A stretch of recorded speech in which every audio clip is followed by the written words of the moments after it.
Let's look at the executive branch. And what you guys see on the right is the White House. And that is where the president stays and lives. And traditionally, all presidents have stayed in the White House.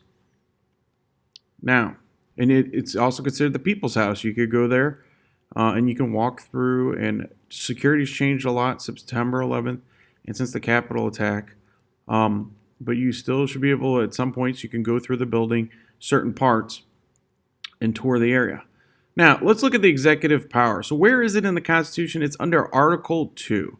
So, if you understand how and what powers, or how the president is elected and what powers he or she has, you have to look at the establishment in Article 2 of the United States Constitution. The executive branch is supposed to be probably the second most powerful branch of government. Definitely more powerful than the judiciary. And if you look at the Constitution, again, the Founding Fathers pretty much, we say checks and balances, but the fact that they're even numbered in the order where the legislative branch is Article 1, the executive branch is Article 2, and then the judiciary, or judicial branch, is Article 3, is definitely intended to be the weakest. And we're going to look at that when we get to judicial branch. The executive branch executes or enforces the law. This causes a lot of confusion for the general populace. A lot of people think the president can make laws. He cannot. He or she only is supposed to execute the laws.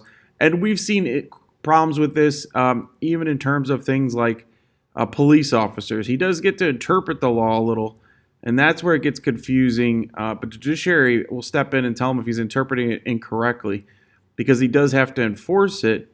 But it's like a police officer. We have what's called rule of law, is this idea that everybody's under the rule of the law. Like, we're all supposed to be treated equal under law. And when certain police officers treat certain people not equally, like, so they'll give some people tickets and other people they won't give tickets, or if they'll pull a person of color out of the car and search the car, but then when they come across white people, they don't do that, that's what causes a lot of bias issues and injustice areas where people feel like they're being mistreated, and probably rightfully so, right? So that's why under rule of law, the executive is supposed to enforce the law according to the laws and the Constitution, federal law and the Constitution. They don't make the laws. They're not supposed to be, and like a police officer, they shouldn't be just interpreting the law on the spot. And that has caused a lot of confusion. And we're going to talk about how the executive branch in class and in this video, their powers really have expanded, especially since the Constitution. And the last 100 years, they've expanded quite a bit. So here's my first question I want you to look at. Uncertainty over the limits of the presidential power is caused primarily by the fact of what? So we're questioning the limits of the president and he or she's power. The Constitution definition of those powers is broad and unspecific. Most people agree that the Constitution places too many limits on the presidential power. The Supreme Court consistently refuses to rule on cases concerning presidential powers. Constitutional amendments have greatly increased presidential powers. Or E, some states cede more power to their governors than the national government cedes to the president. So go ahead and answer that. And the answer is A. The Constitution definition of these powers is broad and unspecific. We just saw, and even like in terms of impeachment and trial, there's a lot of very important terms used, but a lot of even the consequences are kind of broad and unspecific. And whenever the Constitution, again, which is probably the smallest, our shortest Constitution in the world, it's not very long, and you guys could probably read it in a couple days. It's interpreting that it's hard. It does put a lot of stuff in just a few pages of writing. So that allows a lot of legal interpretation and confusion on what the powers of the president is. And some things are specific. Now, where the real debate started was with Alexander Hamilton and his Federalist Paper number 70. And Federalist 70 is very important and very influential on Article 2 of the Constitution. So Hamilton is going to win some battles, and other battles he's going to lose. He argues that for a strong executive leader serving for unlimited terms or for life, he thought the president should get elected every 4 years. However, if he could keep serving, and also he really played with this idea that he would get elected once and then to serve for life. puts the energy in the executive as leading character in a definition of good government. So he thought that having stability and a strong executive would really stabilize America, and it would be to our advantage in terms of safety reasons. And this is called the unitary executive theory. Unity in the executive branch, unitary executive theory, entire branches under the rule of the executive. And he argues that because of the quick response necessary of the executive branch, because they are the executors of laws, they execute the law and the Constitution, they have to be able to move quickly. And we talk about this, and he's kind of focuses on this idea if there's an attack, like the War of 1814, or if we're attacked by the Japanese, that under a strong executive or unitary executive theory, he could quickly mobilize the executive branch to counterattack the Japanese, or he could prepare the country to build the machinery necessary to build the army to win the war, or even if there was a pandemic, for example, as we had, you could go into this pandemic and the president could move quickly, and he needs to have complete, absolute, almost unquestionable power over the executive branch. Now, a lot of people disagree with this. This is not the Constitution. This is a very important piece that influences the Constitution, Federalist number 70, about the executive branch. So we'll talk about some of the things that did not happen. So, for example, presidents don't serve for life. They have term limits now, but originally they had to serve for 4-year terms. But originally there was no term limits. So he kind of won this idea that the president could keep going as long as they wanted. However, he lost the battle that you were elected and then you would just serve until the end of your life. The founding fathers were very afraid of maybe this establishing a tyrant or a king or a dictator, and I think they had pretty good, healthy concern. But on the other side of it, if you have a president that can only serve 4 years, how much can they get done? And what if you have a good president and you have what's called continuity or continuous administration of the executive branch? That does help in a lot of ways to keep the country stable and its effectiveness. Every 4 years, if you keep having re-elections, you have to start over. We have to have new ambassadors. We have to. The president can do things like suggest and get a new head of the Federal Reserve hired, which could maybe unstabilize the economy. He could fire the CIA directors. And then under this unitary executive theory, the next question is, does he have that power? And a lot of politicians and a lot of people in government and legality do not think that the president themselves has the power to just fire or hire whoever they want. However, I show you a picture of President Donald Trump and William Barr. I think they would completely disagree with this. And President Trump would say that, oh no, Alexander Hamilton was correct. And under unitary executive theory, I can fire and hire whoever I want. I'm the president. And we're going to find out that's not completely true. They can't just hire and fire anybody they want in the executive branch. But he fired quite a few people, and the challenges were minimal from the legislative branch. And we'll find out what happened. So a strong executive is a leading character and a definition of good government. It's essential for the protection of the community against foreign attacks. So if we get attacked, you want a unified government that can mobilize the military. And also you have to remember, government is a lot smaller when this is written as it is today. So the executive branch is a lot bigger. It does a lot more than it ever did back then. And again, the unitary executive theory is the theory that American constitutional law, holding that the president possesses the power to control the entire executive branch. This doctrine is rooted in Article 2 of the United States Constitution, which vested the executive power in the United States in the president. Now, the actual idea that the president has unlimited power of the executive branch, again, is highly debatable, and most presidents have not even tried to exercise anything like that. Again, remember, most of the people that work under the executive branch are bureaucrats. They're not people selected or chosen by the president that are then confirmed by the Senate, like his cabinet members or the head of, they might have to like the head of the CIA or somebody important. However, most of them are people that maybe work for the CIA. So the president of the United States, could he fire somebody that works low level in the CIA without cause? Probably not. People would probably stand up and say something. However, President Trump has really pushed this limit. and has really, really utilized this unitary executive theory to his advantage. And he believes that is true, where I think most constitutional scholars would say that was not the intent in the actual Constitution. But in Federalist 70, this was his argument.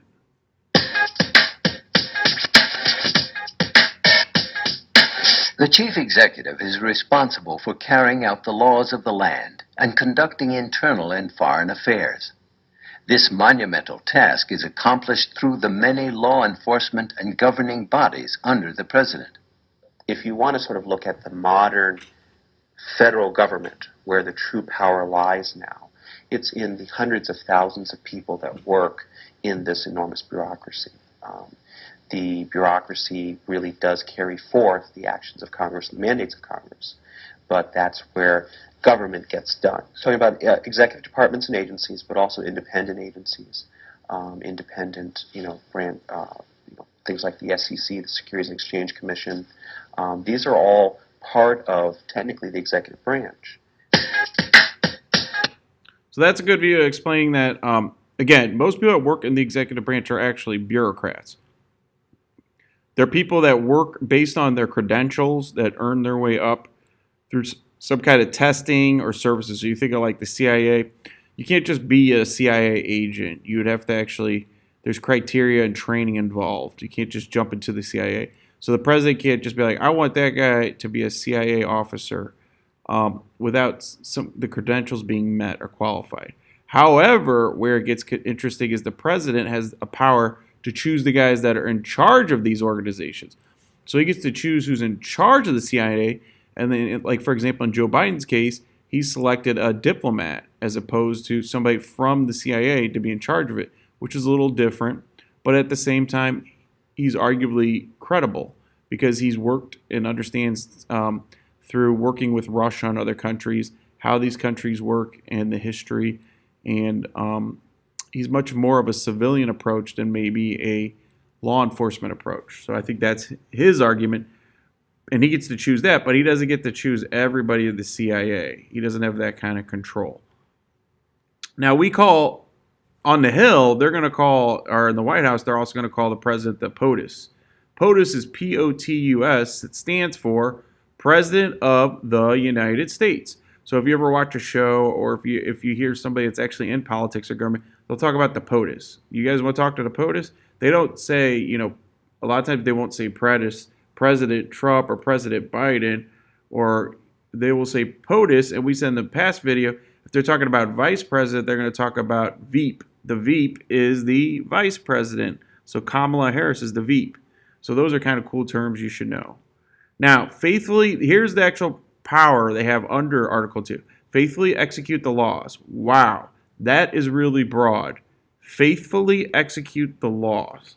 Okay, so in what faith? Their own faith? That's where it gets kind of sticky. Like, they interpret what is faithfully executing the laws. And then who could check them and actually gets to interpret the laws is, in fact, the Supreme Court. Could say, no, you're not faithfully interpreting the law, and that's unconstitutional. They choose their cabinet members, okay?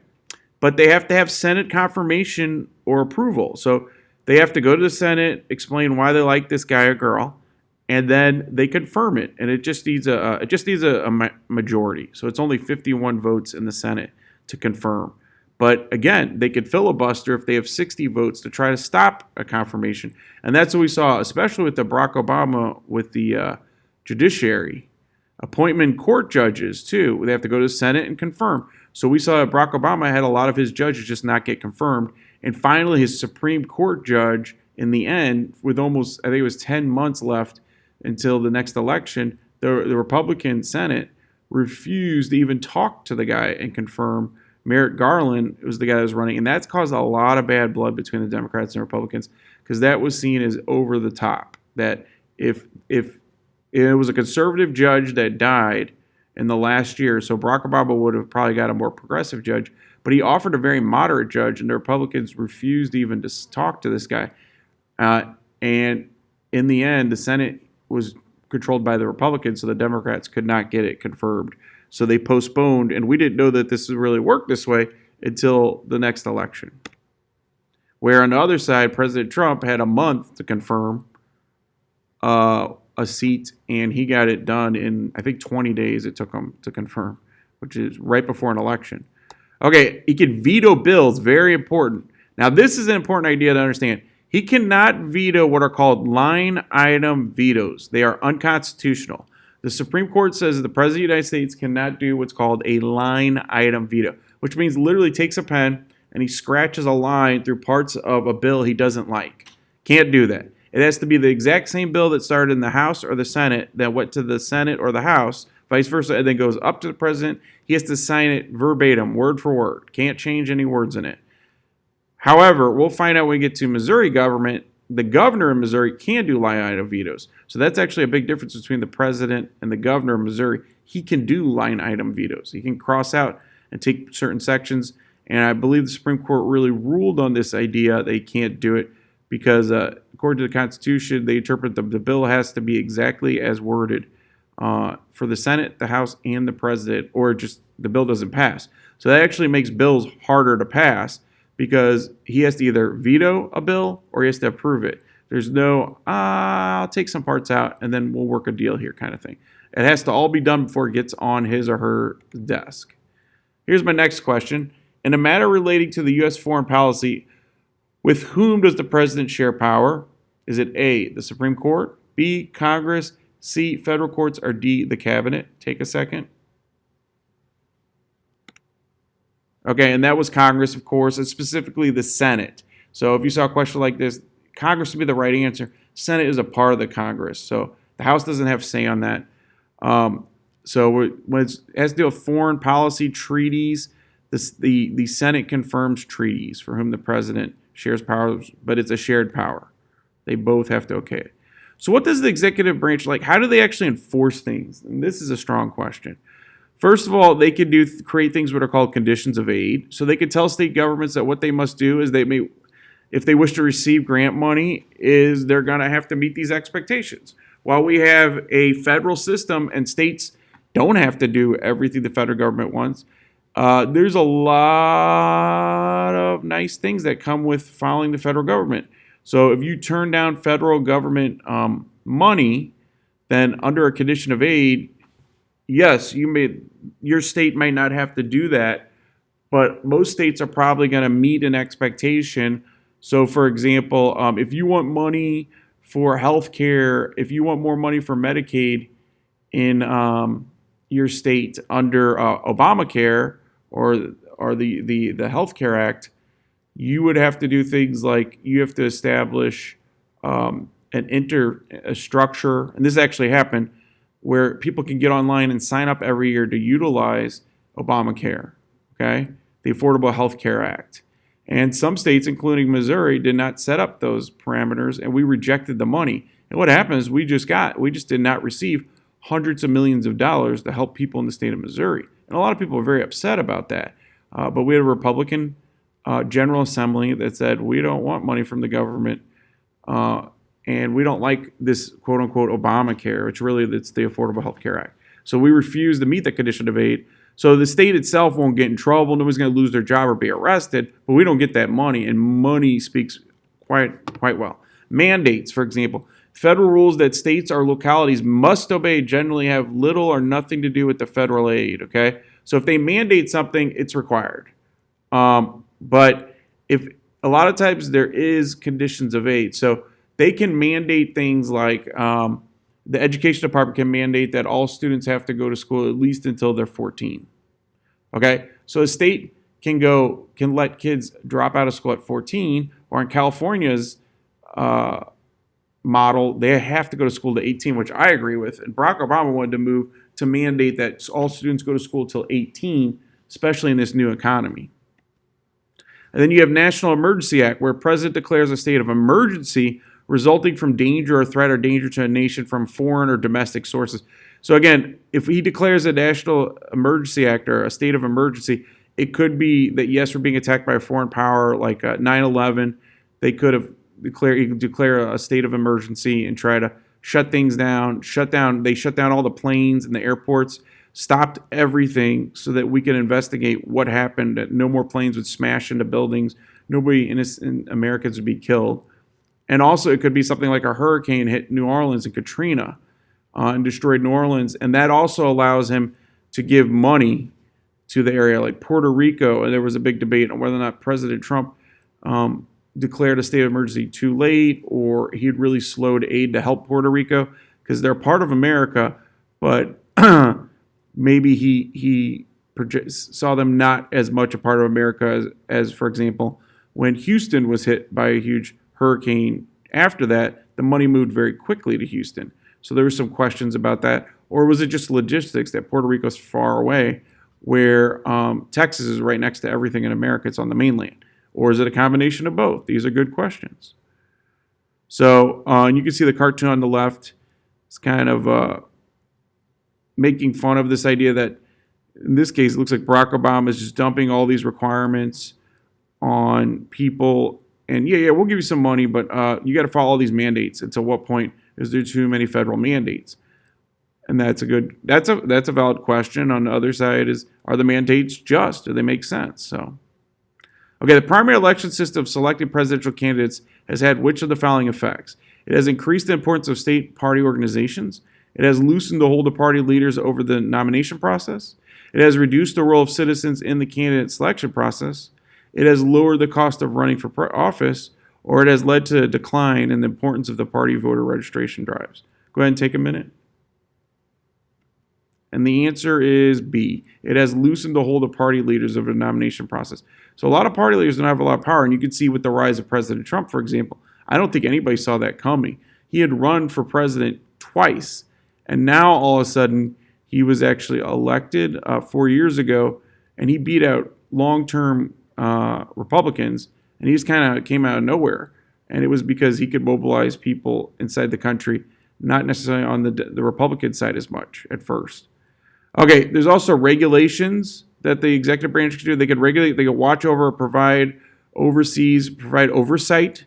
So the Pure Food and Drug Act we've talked about, and the environmental under the Clean Air Act. So they make sure our food, medicine, and drugs are clean, and they have mandates, and that if a drug company doesn't meet that under the FDA, the Federal Drug Administration, they can reject it. They also approved our vaccine for COVID-19. And also, if water is too polluted in a state, they can penalize or make the state pay for it to replace it. He also used the Food Drug Administration to regulate the cleanliness of food, and the Environment Protection Agency. These are bureaucracies, which are basically who's in the EPA is scientists to keep the environment clean, or in the Food Drug Administration, again, scientists and inspectors that watch our meat and medicines. They're experts. They're not just somebody elected by the president and confirmed by the Senate, because he chooses them as a good candidate. And they make sure the air quality and the pollution is regulated. Also, you could put somebody in charge, though, that does not care about the environment. And that caused a lot of problems in the past as well, as we've seen under the Trump administration. All right, we're going to stop there for today. I'll see you in the next video. Have a great one, guys.